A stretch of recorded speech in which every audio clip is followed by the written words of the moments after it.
কোম্পানীগঞ্জ উপজেলায় আল আকসা স্বেচ্ছাসেবী যুব সংগঠনের উদ্যোগে দরিদ্র ও মেধাবী শিক্ষার্থীদের মাঝে শিক্ষা উপকরণ ও শীতবস্ত্র বিতরণ।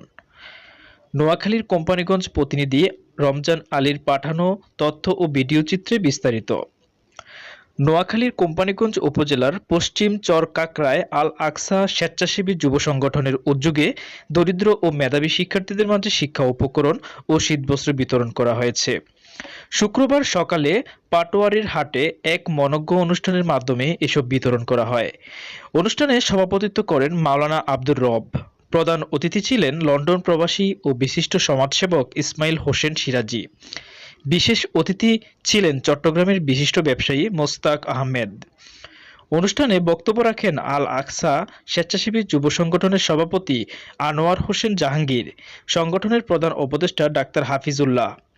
সংগঠনের সাধারণ সম্পাদক সাখাওয়াত হোসেন শামীম বলেন, আমাদের কার্যক্রমের লক্ষ্য হল দরিদ্র ও মেধাবী শিক্ষার্থীদের পাশে দাঁড়ানো এবং সমাজে ইতিবাচক পরিবর্তন আনা।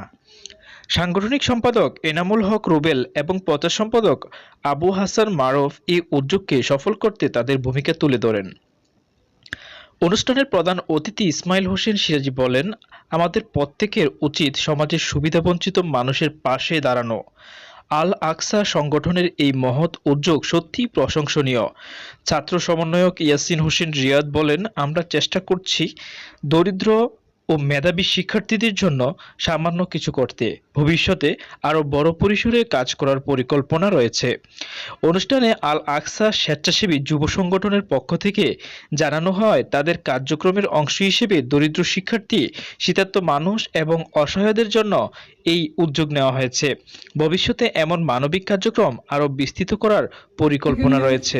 আল আকসা স্বেচ্ছাসেবী যুব সংগঠন গঠন করি, এর মাধ্যমে আমরা সিদ্ধান্ত গ্রহণ করি যে এলাকার দরিদ্র মানুষদেরকে আমরা আর্থিক সহযোগিতা করব।